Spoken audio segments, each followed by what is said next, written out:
Howdy folks, Brian Cusco here at Triple B, and today we've got Josh Lundberg of Ball Python Shed here on the channel for you. Josh is somebody I've heard his name for a long time, and I've known he's a good guy, and I've been wanting to have him on for a long time too. So we're finally getting to do it here at the Anaheim Super Show. You're watching Triple B TV.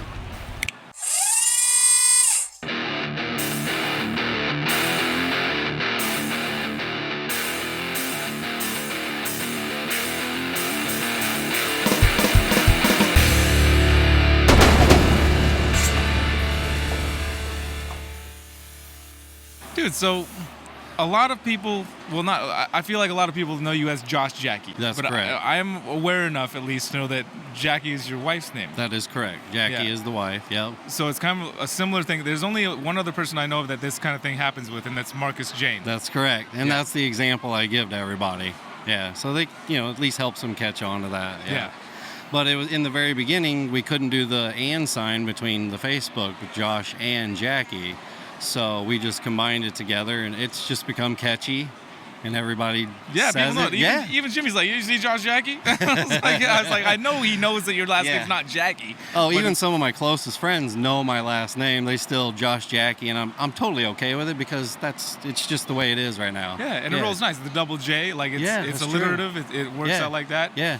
But Ball Python Shed, where did I feel like there's a multiple play on words going on. Yeah, there. so I used to, I've had reptiles for a long, long time, but got real aggressive with the ball pythons in the 14 and 15 area as far as buying really high-end quality stuff. You before mean like that, 2014, 2015 you're saying? Yes, 2014, 2015. And then, so before that, it was just a handful of, lessers and pastel females just playing around with it to figure it out, and some ghost combos, but real just low-end stuff and just having fun trying to learn it. And so we decided to get going in 14, 15, come up with the business name. And so I was, in my past, before the snakes, I did the hunting outfitter and guided deer hunts and raised elk and whitetails for almost 15 years.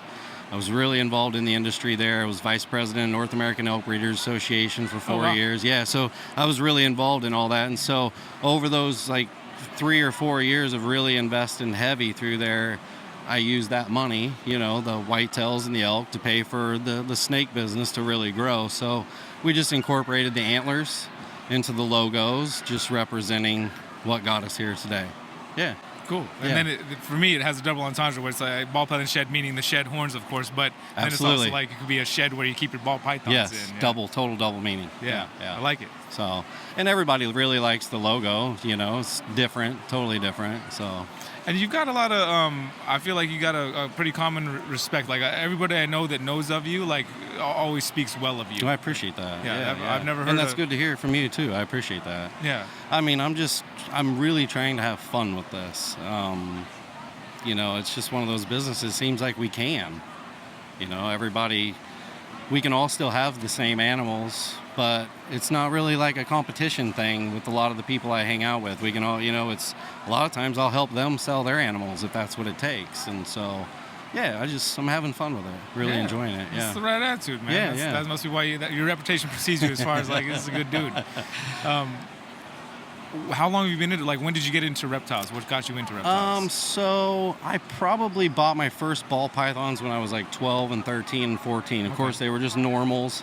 I would go to Overland Park, Kansas, to the Overland Park pet store and buy just the normal ball pythons for $200 or $175. And then, high school, girls come, college, that kind of stuff got put back to the side. And then right after, I did a year of college, and then I did my kind of a pest control business thing for a year or two before I got into the hunting thing. And so I had berms then.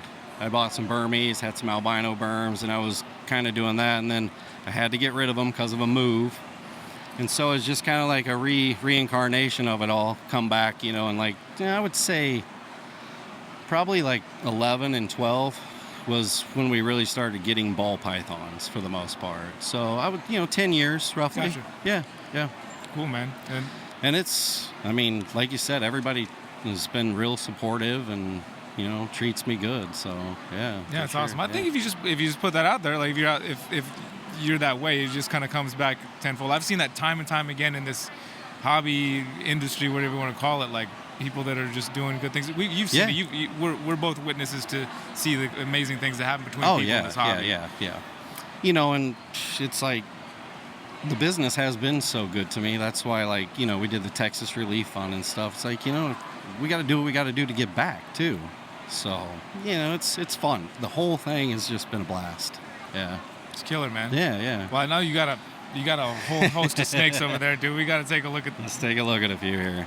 So I just brought a handful of just a couple of the cool ones I've just made here recently. A lot of the people kind of like, so I'll throw this one out. I'm a big asphalt guy. Everybody knows that, and the freeways and stuff. So this is a GHI Cinnamon Freeway. GHI Cinnamon Freeway. Yep, so that's GHI Cinnamon Asphalt Yellow Belly. Yeah. Wow, so it basically, so I've seen GHI Cinnamons. Yeah. I've seen Freeways. I've seen GHI Cinnamon Yellow Belly. I don't think I've seen all four at play like this. Yeah. And it almost, in person, I don't know what it'll show on the camera, it's almost a purple colored snake. It's really, and it has a little paradox on it right here. Yeah, you're right. As I'm looking through it on this camera right here, it's definitely, if I back out like that, you can kind of see more of the purple, but it's definitely coming out a bit more gray in the camera. But yeah. There is the purple there that the camera's not quite picking up. You're right. It's like an undertone to it, yeah. And it actually does, this actually looks like a freeway. Yeah. Now, you know what I mean? Like, yeah, it really does. Literally looks like it's with the little lines down the back. Perfect little dots going down the, And while we got the freeways out, I can bring this one over. Dude. Which is the Banana Orange Dream Freeway. That is just righteous. Yeah, it's amazing. The colors are just so rich. And you got the little orange mustache on it. It's just a beautiful. I'm gonna turn around so I can see that mustache. Oh yeah, look at that. It's just beautiful. Bright too. Dude, this phone is not picking up the gorgeousness that it... oh, wait, if I get up there, the thing about the phone is that it does auto white balance. So it's like, but from up here, I'm getting the oranges from up here. It really is. And the colors, I just love it. And it's just such a deep, rich orange. It really is. It's like as deep, or even, I mean, it's like sunset deep orange, right? Yeah, it really is. Yeah. I was surprised they actually came out that orange. Wow. Those are really happy with it. Yeah, those are great to put together. And we could get the super orange dream freeways. I couldn't even imagine. Wow. So how many is Ball Python Shed? Is it your full-time business? Yeah. So this last, so this will be my second year going full-time. Last year was my full year.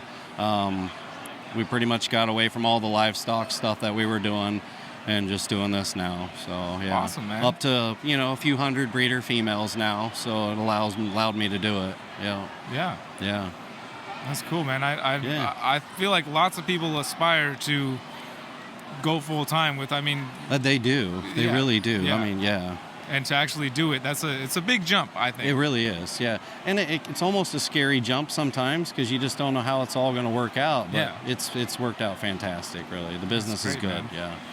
And so this is, I don't know if this is a world's first or not because I just don't know for sure. But this year I did produce these. These are super inchy, super asphalt het pieds. Super inchy, super asphalt het pieds. Yep, het pieds.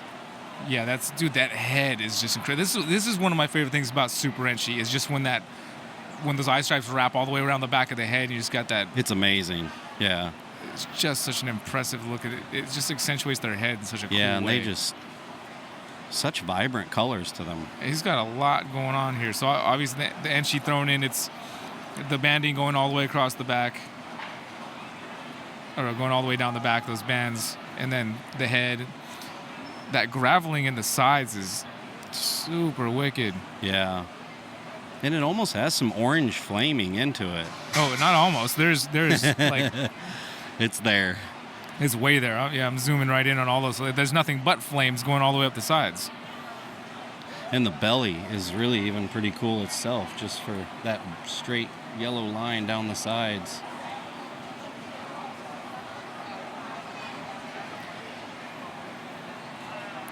I love ball pythons, man. It's just It's an amazing product. there's nothing else like it that No. definitely not in snakes, almost not in any reptile where they're just so polymorphic that there's just Just so any much going animal, on. you know. I mean, I've been involved in the cattle and the deer and and the genetic part of that was growing antlers. So we got to do that every year, and that was a new expression because they shed and grow every year, which is similar to the snakes, but this is a whole nother level. And what is your? Let me tell you what my favorite thing. So besides all the awesome different color and pattern mutations you can make with ball python, I just love how great they are as being reptile ambassadors for snakes. Yeah. To people that are not snake people. Yeah, true. Because they're so calm. I think it comes from their wild, like wild existence in Africa where they were interacting with people out there, as being worn as living jewelry by the that's true. African tribes out there. They're like for so long they've probably been interacting with people more Hundreds than any of other years. snake for Yeah. way back in history. Yeah, the friendly side of it. Yeah. Yeah. And that for that reason, like I always feel confident I can just hand a kid a ball python. And Yeah, they you just can. hold it and- Especially if it's one that's been to a show a couple times. I mean, they're totally used to it all. Yeah. Yeah. So then what we got next here is a female I made a couple months back. This is a red stripe, pastel, yellow belly krypton. Oh, okay. I was So- like, it looks clown, but Yeah. So I call them next level clowns. The color is really bright. say one more time, it's a pastel yellow belly Red stripe. red stripe. Yep. So what I did was a pastel yellow belly desert ghost het cryptic male times a red stripe yellow belly clown female. And then when the babies were born, I had 3 of these. Wow. And so I know Billy did a lot of working with figuring out, through his breedings how it worked, but it's my understanding of it is that krypton and clown are both recessive traits, both simple recessive traits, and yet they're allelic. Yeah, they're allelic. It's just the one thing I'm seeing is almost every krypton I've seen has almost had the desert ghost gene attached to it. And I don't know if that's by default because a lot of where it started, maybe the bells, but what I'm having a hard time understanding is if there's not desert ghost involved to make the allelic reaction, we should have just been making kryptons long ago, just het-to-het clown stuff. So it's still very confusing to a lot of new people to try and figure out what a krypton really is because there's so much involved with it. Yeah. But does there are you saying that there's always desert ghost involved I've in any kind never of krypton? seen a visual krypton that didn't have desert ghost attached to it. Like was at least had desert ghost, you're Or saying? at least maybe a pos head or pos head, Okay. then the reaction, like an allelic reaction, happened like a freeway. So it came out of desert ghost somehow. Correct. Was attached to Yeah. clown. Because Justin will hatch animals like 4 generations back. I've seen in a video that all of a sudden an exantic will show up. So I'm just wondering if that has something to do with it. Because I was, last weekend or 2 weekends ago at Daytona, this is actually a big topic at a lot of the groups. It's talking about the krypton and how it's produced and how it all works in the reactions. And I think that there's still a little bit to learn there. But it's essentially, could you break it down to like being an allelic trait? Like if you do krypton absolutely. to clown, you'll get all. Krypton to clown, you'll get all. Sorry, one more time. If you breed a cryptic to a clown, you'll get all kryptons. If you it's just straight cryptic to a straight clown. So if this was a male krypton and I bred it to a clown, that's what I would get. Is you would get clowns and cryptics. Clowns and kryptons. Clowns and kryptons. Yeah. Krypton's a super form.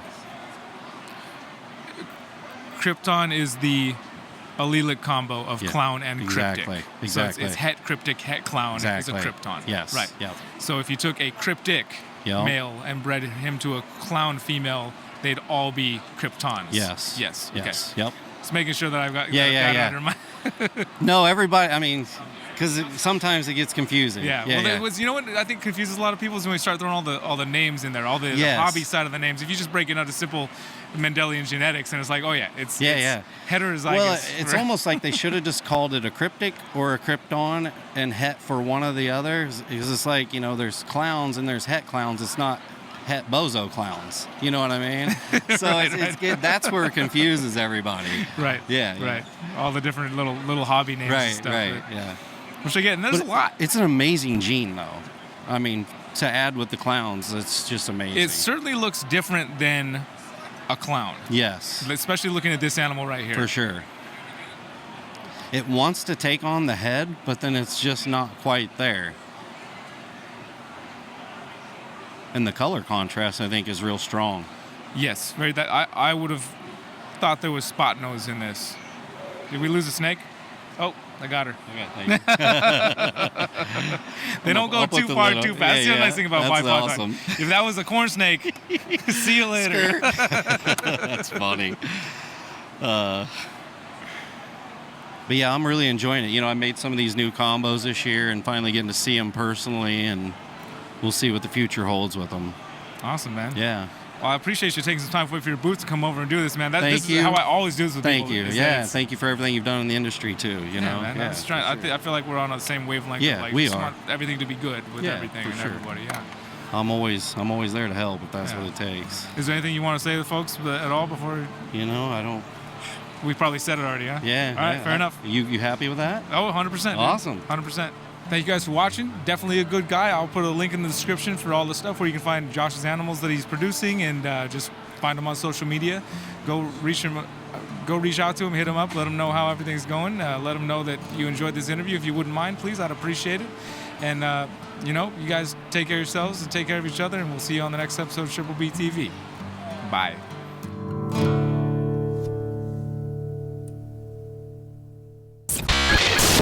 Oh, I got Superman hair going on or something. I guess that was the whole interview too. So hey, let's give Phil his little moment. Just so, no problem. I mean, it won't be too bad in the background, but that is the one thing that kind of cuts over all the background noise.